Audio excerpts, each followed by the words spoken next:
Y-nya ya, dari masing-masing persamaan tadi. Sehingga kita dapat B1, B2, B3, dan B4. Di sini kita lihat perpotongan ya, perpotongan dari keempat persamaan ini tadi. Kita lihat di sini yang mempunyai perpotongan itu hanya di B, B1-nya nggak ada. Hanya di B4, B2, dan B3. Kita lihat nih, B4 di sini berpotongan dengan B2 dan B3. B1 dia tidak memotong ketiga garis yang lainnya ya. Sehingga kalau dari grafis kita lihat di sini perpotongannya itu ada di titik 0,5 ya. Jadi solusi optimal dari pemain A adalah menggunakan strategi A1 dan A2 dengan probabilitas masing-masing 0,5 ya. Nah, ini nanti kalau ujian tolong bawa penggaris ya, penggaris supaya nanti dalam menggambarkan grafiknya ini bisa tepat nanti ya untuk mencari nilai perpotongannya ada di titik mana gitu ya. Jadi tolong dibawa penggaris untuk bisa menggambar dengan solusi grafis karena saya minta nanti dikerjakan dengan solusi grafis ya. Oke, lalu bagaimana cara menghitungnya ya?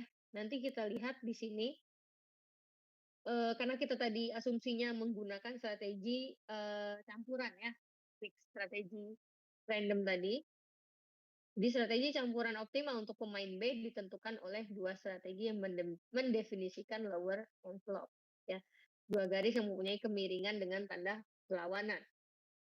Lihat dua garis yang mempunyai kemiringan berlawanan. Kita lihat di sini B4 dan B3 ya. Kita lihat yang berlawanan. B4 itu kan ke bawah ya. B4 ke bawah, B3 atas. Itu satu ya. Lalu di sini B2 dan B3 juga bisa. B2 ini garisnya itu menuju ke bawah, dengan B3 ke atas ya. Lalu kita catat dulu. Nih B2, B3, B3, B4, B2, B4. Kita rangkum dulu yang berpotongan ya. Kita ambil dua garis yang berpotongan. Pertama itu ada B4 dan B2 ya. Lalu ada B2 dan B3. Lalu ada B4, B3 ya. B4 dan B3. Nah, untuk menentukan mana yang bisa kita masukkan untuk perhitungan solusi optimal, ya, kita lihat dua garis yang mempunyai kemiringan dengan tanda berlawanan. Yang satu ke atas, satu ke bawah. Ya. Berarti kan di sini ada B2, B3.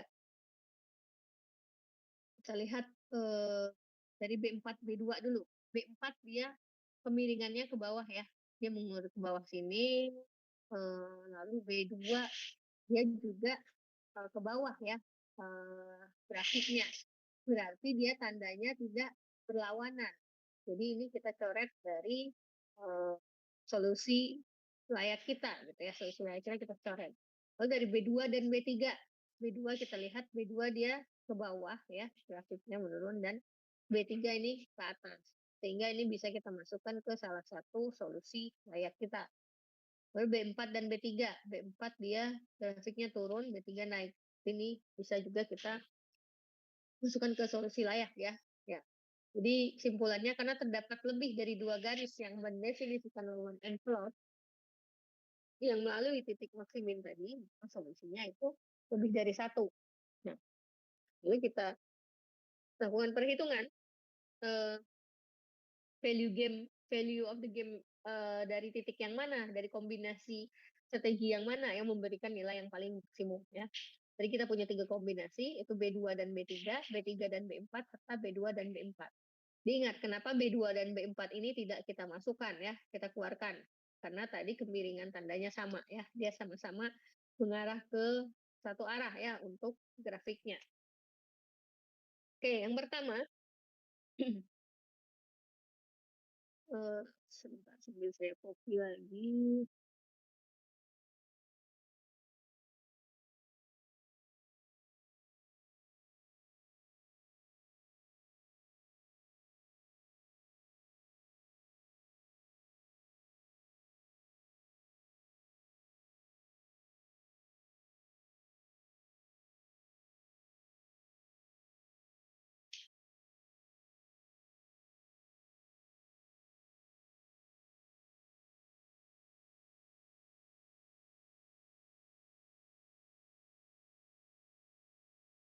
Oke. Jadi kita punya dua kombinasi ya, yaitu B2 dan B3, serta B4 dan B3 dan B4 ya, B3 dan B4. Kita bahas satu-satu untuk B2 dan B3 ya.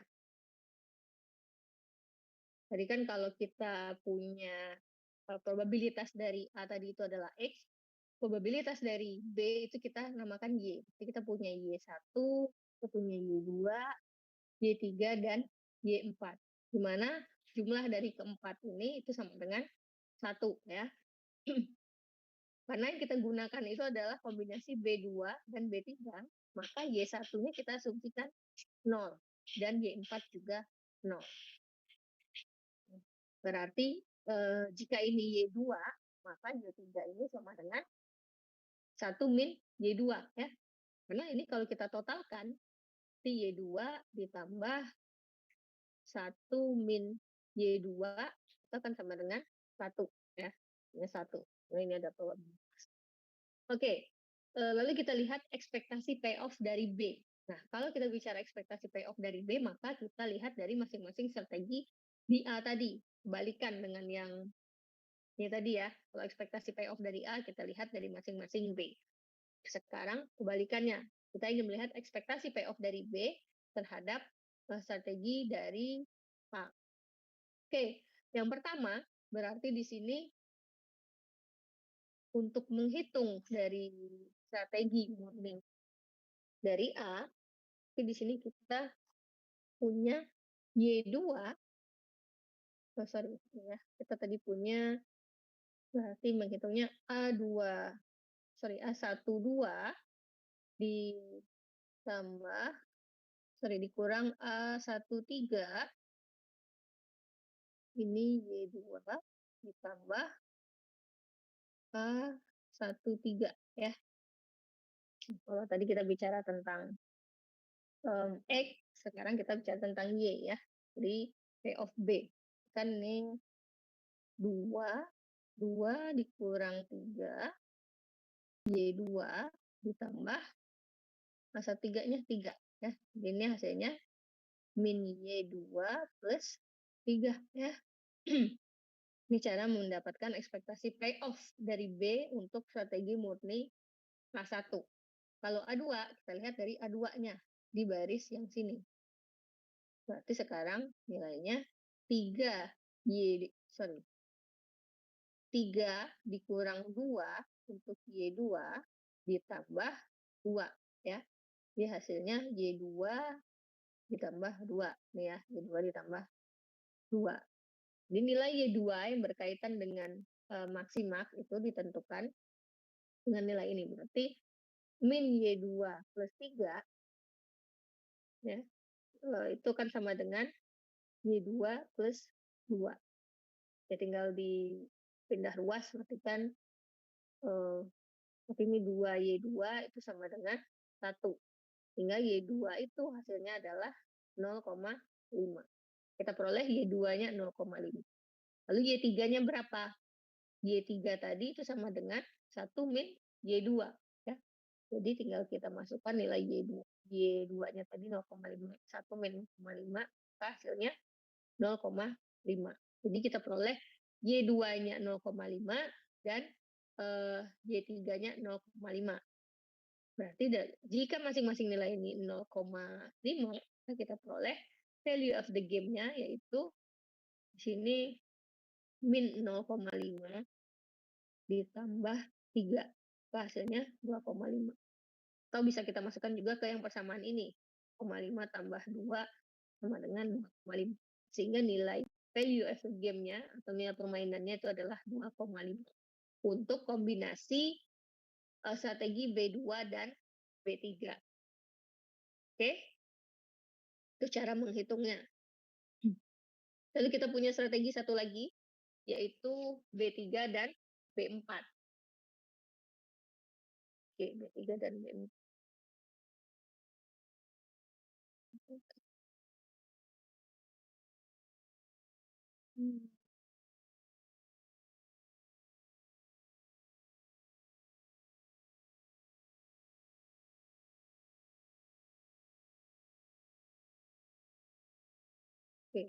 strategi B3 dan D4.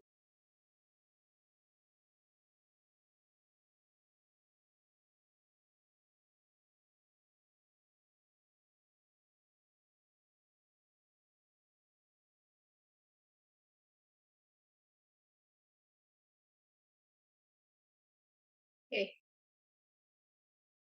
kalau di di kombinasi B3 dan B4, berarti kan kita di sini tadi punya ini Y1 ya, Y1, Y2, Y3, dan Y4 ya. Karena yang punya nilai itu 3 dan 4, maka Y1-nya bernilai 0, ini sama dengan 0, Y2 juga sama.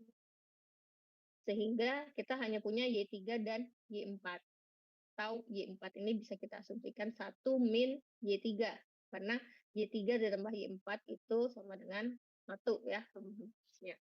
Lalu kita lihat ekspektasi payoff dari B untuk strategi A1 ya. Berarti di sini kita punya, tandai dulu B3 dan untuk strategi 1. Kita punya 3 ya. 3 dikurang negatif 1 untuk Y3 ditambah ini ya, min 1. Ya, hasilnya 4Y3 dikurang 1 ya untuk A1. Lalu untuk A2 berarti kita punya 2 dikurang 6 Y3 ditambah 6 ya. Hasilnya negatif 4 plus 6. Oke. Lalu nilai Y3 ini yang berkaitan dengan maksimaks, kita cari yang maksimum dari maksimum, kita tentukan oleh 4Y3 min 1 itu sama dengan min 4Y3 plus 6. 4Y3 min 1 sama dengan min 4Y3 plus 6. Kita pindah ruas, berarti ini 8Y3 sama dengan 7. Sehingga Y3-nya kita peroleh nilainya 7/8. Kalau Y3-nya 7/8, Y-nya sama dengan 4 tadi kan sama dengan 1 min Y3 ya. Jadi 1 min 7/8. Nah, hasilnya 1/8 ya untuk Y4. Kita masukkan ke salah satu ya, ke salah satu ekspektasi payoff ini. Bebas mau yang strategi 1 atau strategi 2 karena dia nilainya sama. Misal kita masukkan ke 4Y3. 4 dikali 7/8 kurang 1 ya. Ini berapa nih? 20/2. Berarti kan hasilnya ini 5/2 atau 2,5. Ini adalah nilai value of the game-nya tadi, nilai permainannya tadi. Sedangkan tadi kita punya, di sini kita tidak mencari strategi solusi murninya ya. Murninya. Nah, langsung kita asumsikan dia dengan campuran. Jadi, dari masing-masing strategi tadi, dari masing-masing kombinasi, kita peroleh value of the game-nya atau nilai permainnya itu sebesar 5. Catatan di sini, untuk permainan M kali 2, yaitu pemain M mempunyai 2 strategi, maka nilai optimal untuk pemain B adalah titik minimax dari upper envelope. Ya, ini kembalikan. Kalau tadi kita lihat yang lower ya, kita lihat yang paling bawah dari persamaan ekspektasi payoff A ya. Kalau di sini kebalikannya ya. Kalau misalnya diketahui yang hanya 2 itu adalah nilai B-nya saja, strategi B-nya, B1 dan B2. Nah, itu kebalikannya, kita cari minimax. Kalau yang tadi kita punya strategi A-nya yang ada 2 ya. Kita punya A1 dan A2. Kita cari lower envelope-nya tadi ya, dari solusi grafisnya.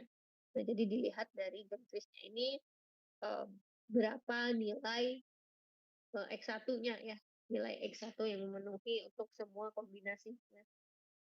Nah, walaupun nanti sudah didapat solusi grafis ini, tetap dilihat untuk mencari nilai value-nya ya, mencari nilai fee-nya, nilai permainannya itu dengan pemecahkan dari masing-masing kombinasi yang mana saja yang masuk kombinasi solusi untuk dapat diperhitungkan menjadi solusi optimal, yaitu kita lihat yang mempunyai tanda berlawanan ya. Tanda berlawanan dilihat. Satu kalau grafiknya cenderung turun, satu naik, itu bisa kita kombinasikan. Tapi kalau dua-duanya turun ya atau bernilai negatif untuk gradiennya, maka itu tidak bisa kita masukkan ke kombinasi solusi optimal ya. Nah, ini kalau sebaliknya ya. Sebaliknya untuk upper envelope. Oke, itu tadi untuk metode grafis ya. Lalu kita masuk ke pemrograman linear sekilas saja untuk metode pemecahan untuk teori permainan dengan pemrograman linear. Jadi kemunculan dari permainan mempunyai hubungan yang kuat dengan pemrograman linear ya. Tadi itu two-person zero-sum game. Ya, ini berkaitan dengan teori dualitas ya yang sudah diajarkan di OR 1 ya. Maksudnya sudah ada untuk teori dualitas. Jadi probabilitas optimal dari pemain A, yaitu X1, X2, sampai Xn, dapat ditentukan dengan memecahkan masalah maksimin berikut. Ya. Jadi kita minimumkan dulu untuk setiap probabilitas yang kita ketahui tadi, yaitu kita punya X1, X2, dan seterusnya, tergantung berapa kita punya strateginya. Lalu jumlah dari setiap strategi itu akan sama dengan 1. Dan nilai probabilitasnya itu akan lebih dari sama dengan 0. Lebih sama dengan 0. Oke, misalkan di sini kita ingin mencari nilai permainannya atau value of the game-nya. Kita minimumkan dulu di sini dari masing-masing probabilitas untuk setiap strategi ya.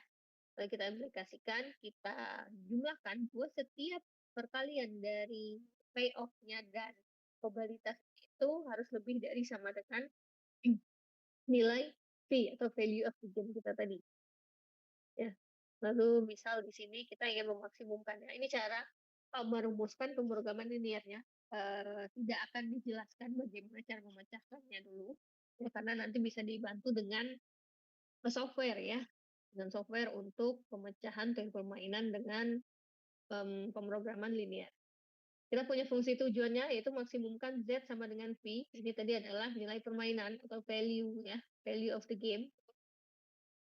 Kita punya pembatasnya yang pertama, di mana nilai permainan kita itu, nilai permainan tadi kita kurangi dengan probabilitas dari setiap strategi dikali dengan payoff-nya, itu akan kurang dari sama dengan 0. Lalu untuk setiap probabilitas ya, di strateginya tadi, strategi pemain A itu akan sama dengan 1 ya. Dan V ini tidak dibatasi pada nilainya akan lebih dari sama dengan 0. Ya. Lalu untuk probabilitas optimal dari pemain B, itu tadi kita punya Y1, Y2 sampai Ym, kita tentukan dengan minimax ya. Dan minimax berarti kita memaksimumkan dulu untuk setiap kolom tadi. Misalnya ini A1, A2, B1, B2, B3 ya. Kita ingin cari yang maksimum ya, maksimum dari setiap kolom. Ini bisa maksimumnya 8, 8, 2, 3, 4, 4, 1, 2, 2. Ya, kita cari yang paling maksimum dulu setiap kolom, baru kita cari yang paling minimum. Seperti apa tadi penjelasannya? Berarti kan kita ingin mencari resiko yang paling buruk yang mungkin terjadi setelah kita dapatkan dari yang kemungkinan kita tadi yang paling buruk terjadi, kita minimasi kerugian ya, kerugian atau kehilangan yang mungkin bisa kita dapatkan dari strategi tersebut ya. Lalu probabilitas untuk masing-masing strateginya tadi juga sama dengan 1, dan nilainya itu lebih dari sama dengan 0. Ya, sama dengan yang tadi, bedanya di fungsi tujuannya, yaitu dengan memaksimumkan nilai dari payoff-nya tadi ya. kalau tadi untuk X, nilai X tadi kita meminimasi, kalau Y kita ingin maksimasi. Jadi sehingga masalah bagi pemain tadi dapat kita tuliskan dengan minimumkan W sama dengan V. Ini adalah value-nya tadi. Value dengan batasannya nilai value kita itu kurangi dengan payoff-nya kita kalikan dengan ekspektasinya tadi itu lebih dari sama dengan 0 dan jumlah probabilitasnya itu sama dengan 1. Jadi kedua masalah mengoptimalkan variabel P tadi adalah mengoptimalkan nilai permainan. Masalah pemain B adalah dual dari masalah pemain. Ya nanti diingat lagi bagaimana teori dualitas yang ada di OR1. Ya, jadi kalau misalnya kita ingin merumuskan untuk pemain A, berarti kita ingin maksimumkan Z sama dengan V. Ini untuk contoh tadi ya. Lalu V-nya dikurangi 2x1 4x2 dan seterusnya. Ini dari nilai tadi yang kita peroleh yang ada di tabel tadi. Nah, ini hanya untuk perumusan. Untuk penyelesaiannya nanti bisa dibantu dengan software ya. Ini ada WinQS yang mungkin belum sempat diajarkan ya. Atau mungkin kalau mau dicoba dengan teori dualitas yang sudah diajarkan di OR1. Oke, mungkin seperti itu untuk teori permainan. Intinya dipelajari lagi bagaimana cara menghitung dengan strategi campuran ya, dengan metode grafis. Jadi seperti apa kita menghitung ekspektasi payoff-nya. Nah, ini ekspektasi payoff dari A ya. Kalau dari dari B, ekspektasi payoff dari B tinggal dibalik ya. Ini kita lihat dari tiap kolom. Kalau dari A kan kita lihat kolom 1 dan kolom 2 dari masing-masing strategi. Sebaliknya, kalau dari ekspektasi payoff dari B, berarti kita lihat dari garisnya ya. Jangan sampai terbalik gitu ya. Jangan sampai terbalik bagaimana cara menghitung ekspektasi payoff-nya. Menghitungnya seperti apa ya. Jadi ya, rumusnya sudah saya jelaskan. Contoh menghitungnya juga bagaimana juga sudah saya jelaskan. Bagaimana cara menggambar grafis ya harus sudah paham ya. Di OR1 juga sudah jelaskan bagaimana menyelesaikan dengan metode grafis. Kalau nilai dari ini ekspektasi payoff dari A tadi, kita lihat lower envelope-nya. Lihat titik yang paling rendahnya ya, yang terdapat perpotongan dari dari semua strategi yang ada. Lalu kita cari seperti apa yang bisa kita katakan solusi layak lah, seperti itu ya. Solusi layak tadi kombinasi dari strategi mana saja tadi dengan catatan bahwa kemiringannya itu memiliki tanda yang berlawanan. Kalau tandanya sama, dia tidak bisa kita masukkan ke solusi layak. Jadi bisa kita keluarkan dari solusi optimal yang akan kita dapatkan. Nah, ini cara menghitungnya. Udah ingat lagi probabilitas dari setiap strategi itu akan sama dengan 1 ya. Kita bicara tentang probabilitas dari semua kemungkinan itu akan bernilai 1. Oke, ini untuk teori permainan ya. Untuk yang masuk UTS mungkin akan sampai di sini. Akan sampai materi teori permainan. Oke, silakan jika ada yang ingin ditanyakan terlebih dahulu mengenai materi ini.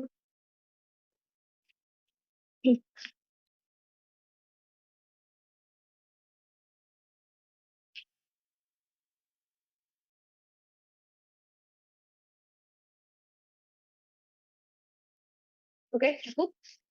Oke, kalau tidak ada lagi, saya mau mulai sedikit ya tentang materi-materi sebelumnya ya, materi-materi sebelumnya sekalian kisi-kisi ya, kisi nanti akan masuk ke UAS ya. Recording stopped. Jelas salah satunya adalah teori permainan tadi dengan metode grafis. Nanti bisa dipelajari lagi ya. Lalu di materi Markov, rantai Markov, di materi rantai Markov itu untuk Bentar. Markov itu untuk steady state ya, steady state. Belajar lagi tentang steady state. Uh, Bentar, materinya.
Oke, untuk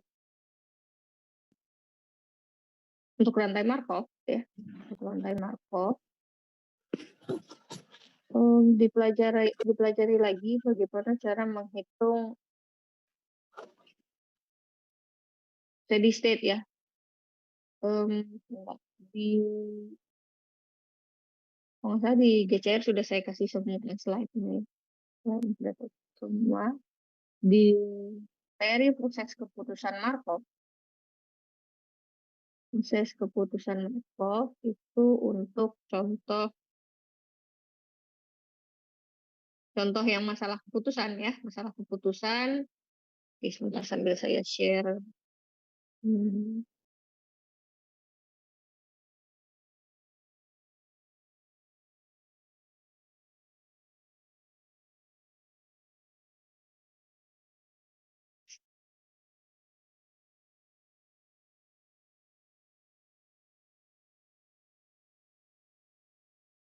Oke,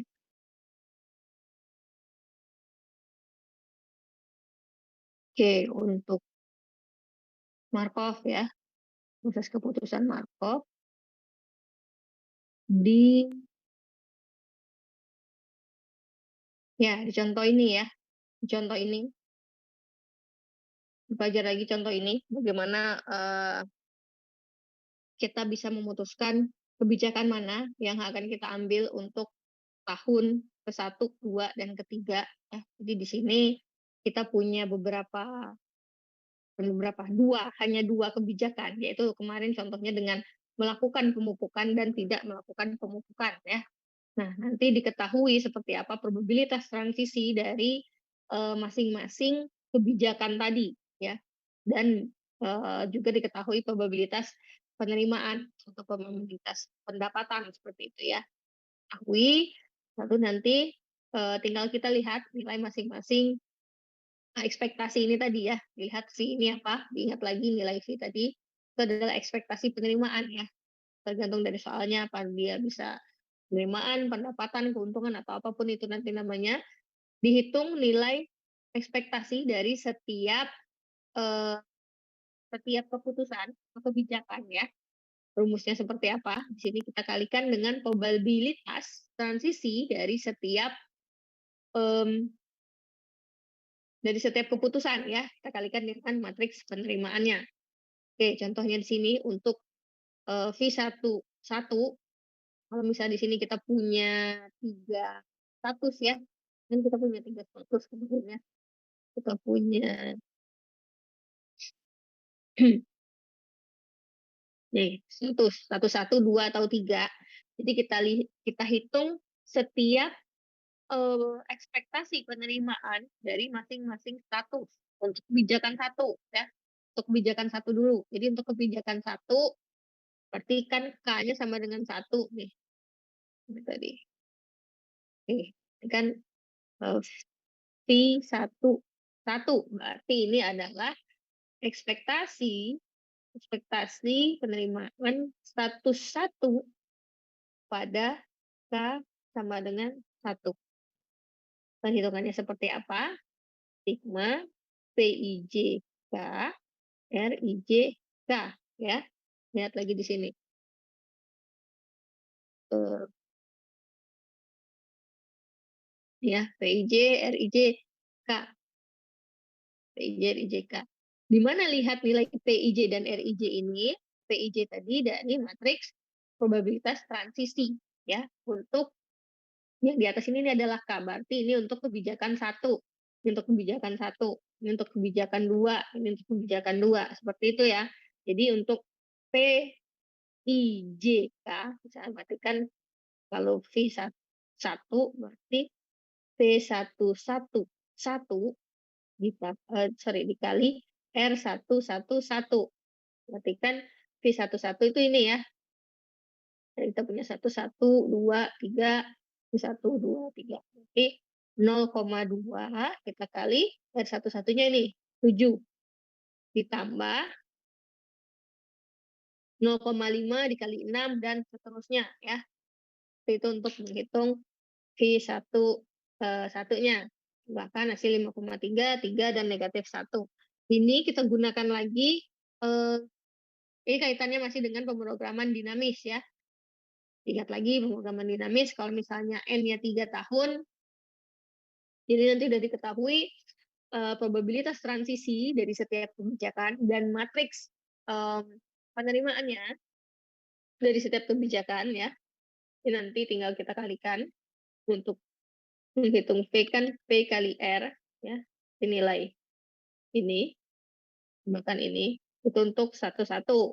Untuk status 2 berarti di baris 2 kali matriks penerimaan baris 2, baris 3 dan baris 3. Saya tidak akan jabarkan di sini bagaimana harus menghitung satu 0,2 kali 7 tambah 0,5 kali 6 dan seterusnya, tidak akan saya jabarkan karena sudah ada contohnya di sini ya. Oke, lalu kita simpulkan ya untuk masing-masing status kita tadi, kita simpulkan ekspektasi penerimaan pada kebijakan 1 untuk status 1 5,3.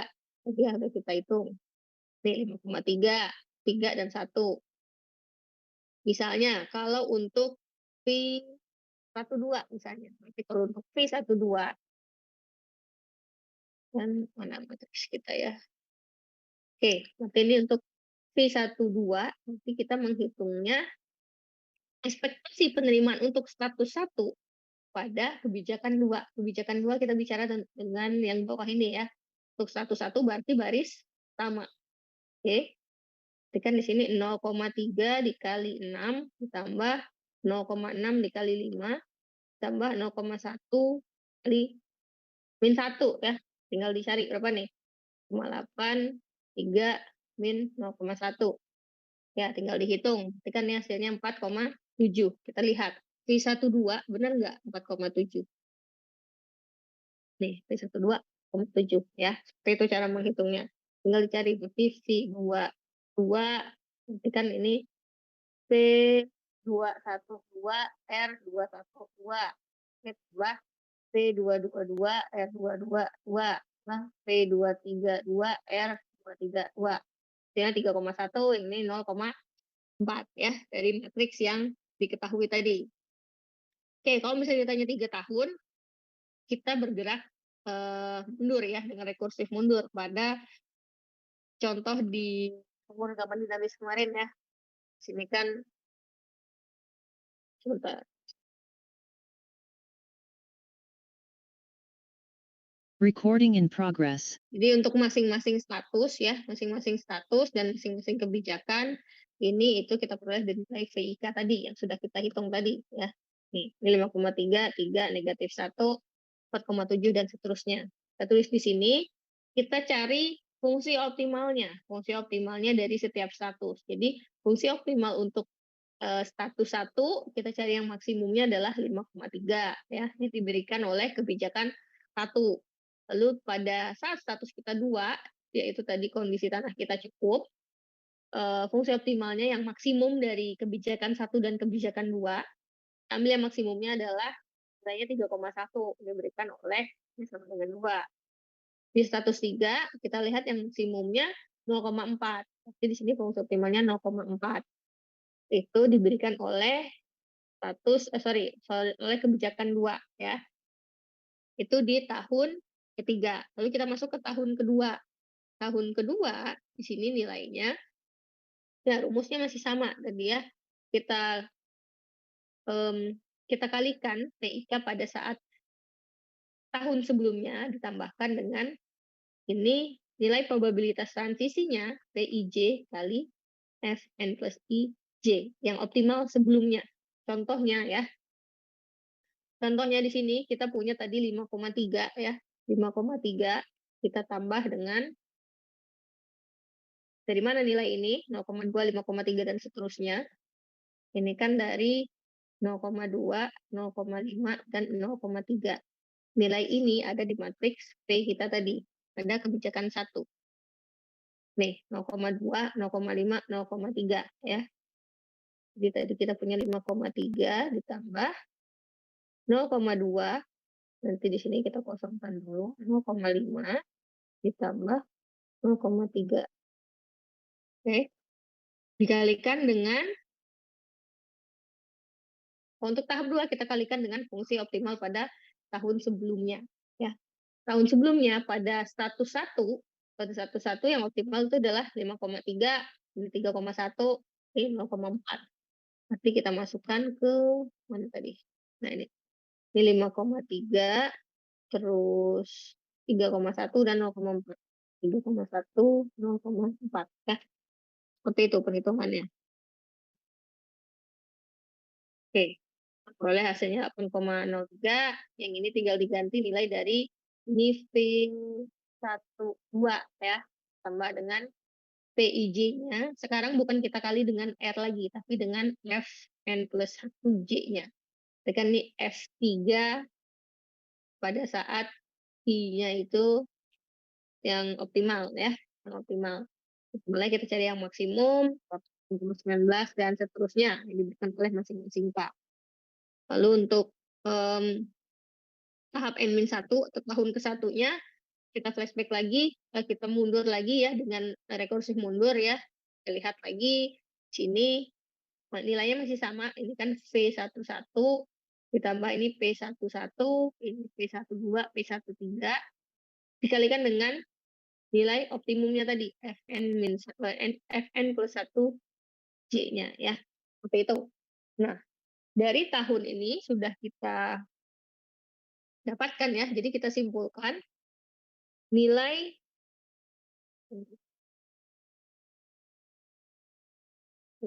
jadi kita lihat di tahun 1 Tani melakukan pemupukan tanpa melihat status sistem ya.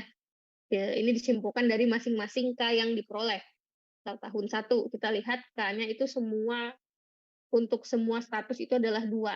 Kebijakan 2 yang kita ambil. Jadi simpulannya pada tahun pertama kebijakan yang diambil itu adalah melakukan pemupukan tanpa memandang status tanah kita. Jadi apapun status tanah kita tetap melakukan pemupukan. Lalu lihat dari tahun 2 juga masih sama. Kita akan tetap melakukan kebijakan 2 yaitu melakukan pemupukan tanpa memandang status tanah kita. Lalu pada tahap 3 atau N sama dengan 3 di tahun ketiga, kita akan mengambil keputusan 1 jika status tanah kita itu tadi adalah 1.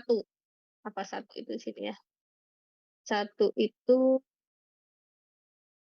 baik ya, kita tidak melakukan pemupukan jika status tanah kita baik, tapi kita akan melakukan pemupukan jika status tanah kita itu cukup atau jelek tadi ya, tidak baik, seperti itu untuk kesimpulannya. Dan juga dilihat ekspektasi penerimaan selama 3 tahun. Ekspektasi pada tahun pertama itu 10,17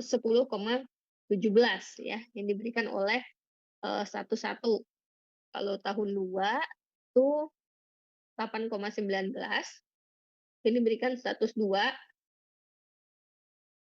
sorry, di 7,92 ini ya, diberikan status 2, dan status 3 diberikan oleh kebijakan 2 dengan nilai 4,23 ya. Dipelajari lagi di materi ini ya, bagaimana menghitung ekspektasi penerimaan ya, ekspektasi penerimaan dari setiap tahun, dan seperti apa solusi optimal dengan memilih kebijakan yang mana dengan memperhatikan status yang diketahui, seperti itu. Itu untuk salah satunya ya. Lalu bentar, apa lagi ya? Ini udah ya. eh, UASnya ada 4 soal. Tadi ada teori permainan, lalu ada proses keputusan Markov, lalu ada ini satu lagi teori antrian juga saya masukkan. Dan satu lagi tadi ada eh, steady state stasioner ya, yang stasioner. Saya lupa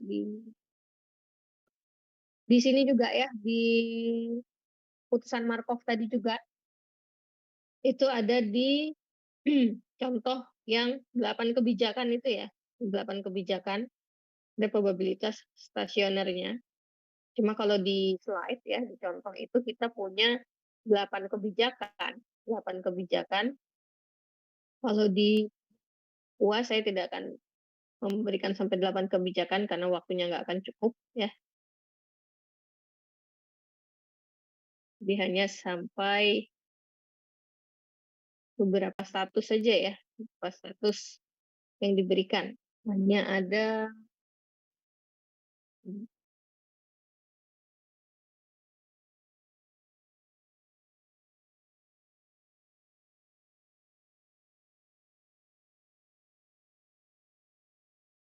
4 dan hanya ada 4 status ya. Hanya ada 4 status untuk perkiraan ekspektasi ekspektasi dalam jangka panjang. Jadi berapa peluang dia akan mencapai kondisi steady state ya. Itu ada di slide ini.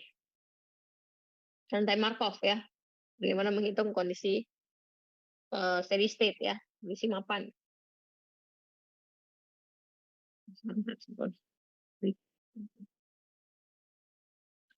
Hmm.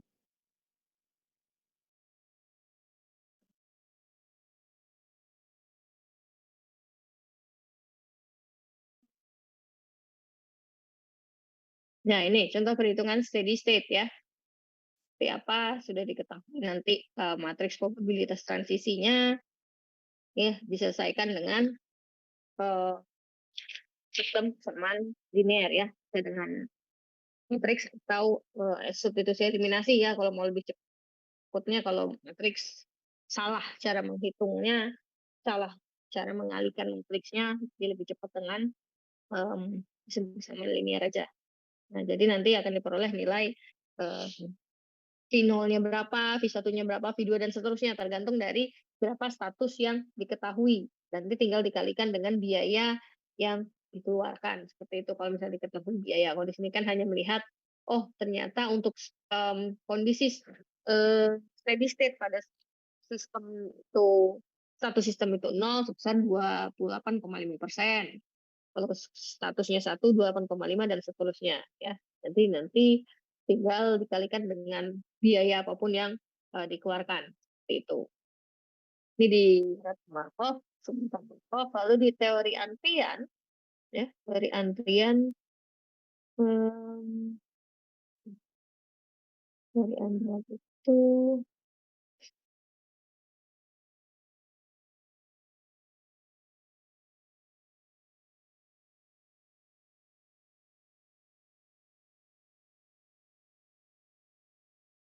ya ini ya, kemarin kita punya model-model eh, pada metode antrian ya. Kita punya model. Ingat ya, kemarin ini kita punya ini A, B, C, D, E, F ya. Nah, ini kan di awal kemarin itu adalah em, distribusi apa ya? Oke, ini. Nah, itu adalah distribusi waktu antar kedatangan yang dilambangkan dengan lambda kemarin ya. Lalu B adalah distribusi waktu pelayanan. Itu adalah mu-nya. Lalu C itu jumlah pelayan paralelnya. Ini adalah S. Jadi ada berapa servernya. Lalu D ini disiplin pelayanan ya. Kemarin ada yang first come first serve, ada yang last come first serve atau random gitu ya. Lalu jumlah maksimum antrian dalam sistem. Ini untuk jika diketahui nilai dia akan bernilai n gitu ya. Dan jumlah populasi input, apakah dia terbatas atau tidak terbatas ya. Misalnya kemarin yang saya beri contoh kalau dia tak terbatas misalnya pada restoran cepat saji 24 jam misalnya seperti itu kan tidak terbatas. Kalau misalnya ada jam buka dan jam tutup restoran berarti kan itu terbatas ya untuk jumlah populasinya ya seperti itu. Jadi nanti di sini untuk model MMS ini, bukan ini eksponensial waktu antar kedatangannya. Ini nanti akan diketahui laju antar kedatangan, yaitu lambda. Lalu di sini juga waktu pelayanannya berdistribusi eksponensial, itu diketahuinya adalah mu. Jumlah pelayan paralelnya S. Ini nanti akan diketahui di soal apakah dia single server atau multiple server, berapapun itu nanti yang diketahui di soal ya. Lalu disiplin antriannya, lalu berarti kan yang datang duluan pasti akan dilayani terlebih dahulu, seperti itu ya. Jumlah maksimum antriannya itu tak terhingga, jadi bisa sampai hingga antrian yang mengantri pada saat pelayanan dan jumlah populasinya juga tak terhingga. Oke, jadi nanti diminta menentukan berapa laju kedatangan, berapa waktu pelayanan, lalu seberapa banyak jumlah servernya, ya. Lalu, ya ini ya, berapa lambda, berapa mu, berapa S, ya berapa S, lalu berapa probabilitas tepat satu ya, tepat satu pelayan yang, tepat satu pelanggan yang dilayani. Nah, ini nilai-nilai ini ya. Nanti akan ditanya PN, probabilitas tepat terdapat N pelanggan dalam sistem antrian. Ini tergantung dari model apa yang digunakan. Misalnya tadi MMS ya, berarti kan ini eksponensial, servernya mungkin 2, 3, atau berapapun gitu ya. Kalau servernya cuma satu, dia model akan di list M1. Kalau S berarti dia akan lebih dari satu. Ya. Lalu L di sini ekspektasi jumlah pelanggan dalam sistem, lalu ekspektasi jumlah pelanggan yang menunggu, lalu ekspektasi waktu tunggu, dan ekspektasi waktu dalam antrian. Ya, di sini sudah ada rumusnya. Ya ini untuk contoh MMS tadi ya. Kalau laju kedatangan dan waktu pelayanan itu sudah diketahui di soal dan juga dengan jumlah server itu sudah diketahui di soal. Jadi nanti bagaimana menghitung dari PN-nya ini tadi ya, probabilitas tepat satu pelayan yang dilayani dalam sistem antrian. Waktu tunggunya, dan juga ekspektasi jumlah antrian dan ekspektasi waktu tunggu. Oke, jadi ini yang perlu dipelajari ya, bagaimana menghitungnya. Nanti akan saya share saja ya, salah satu contoh soal untuk antrian ya. Kalau tadi kan di apa namanya permainan tadi sudah saya jelaskan, lalu rantai Markov juga silakan dipelajari lagi ya, bagaimana menghitung menghitung ekspektasi penerimaan dalam horizon N tahun, berapapun tahun yang ditanyakan nanti seperti itu. Lalu kondisi steady state ya, menghitung probabilitas stasionernya dalam jangka waktu panjang untuk masing-masing sistem, dan satu lagi teori antrian ya. Nanti saya share saja untuk contoh soal dengan teori antrian ya. Jadi nanti silakan dipelajari lagi bagaimana cara menghitungnya, sudah ada di, bukan bagaimana cara menghitungnya, rumusan yang akan digunakan ya, rumus-rumus yang akan digunakan dalam teori antrian sudah ada dalam slide. Kalau tidak salah sudah saya share semua, tolong diingatkan ketua kelas kalau memang belum saya share. Kalau tidak salah semua kelas sudah saya share untuk semua materi ya. Nanti contoh soal teori antrian menyusul hari ini. Oke, mungkin itu saja kisi-kisi dari saya untuk UAS besok. Sama satu lagi untuk tugas besar ya, kemarin kan kelompoknya sudah saya bagikan. Nanti saya lupa kumpulkannya tanggal berapa ya, ada yang ingat nggak? Kumpulnya tanggal berapa? Kalau tidak salah tanggal 27, Ibu. 27 ngumpulnya ya. Nah, 27 deadline ya, saya minta kumpulkan dalam PowerPoint ya. Jadi nanti setelah itu di tanggal 29 sampai 31 saya minta semua kelompok itu nanti akan presentasi ya. Nanti jadwalnya akan saya bagikan. Kita presentasi secara online saja ya untuk tugas besar. Oke, ada yang ingin ditanyakan terlebih dahulu sebelum saya tutup perkuliahan hari ini? Silakan.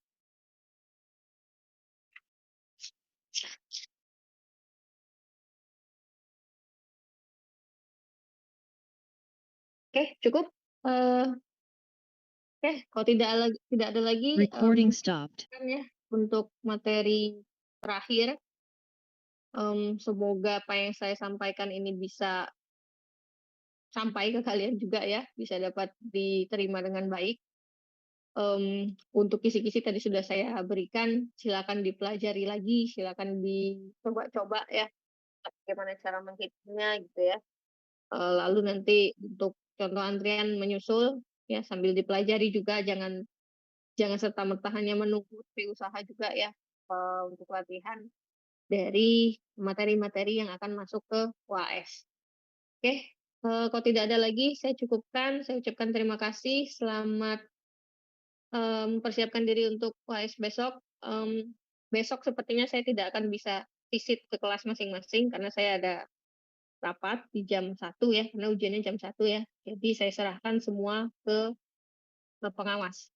Oke, jika ada yang ingin ditanyakan nanti tolong sampaikan ke pengawas, biar pengawas bisa menghubungi saya seperti itu ya. Oke, mungkin itu saja dari saya untuk hari ini. Terima kasih banyak atas waktunya. Mohon maaf selama memberikan materi ini mungkin masih banyak yang kurang. Mungkin memang masih banyak yang kurang ya. Itu aja dari saya. Saya tutup. Selamat sore. Assalamualaikum warahmatullahi wabarakatuh. Waalaikumsalam warahmatullahi wabarakatuh. Terima kasih, Bu.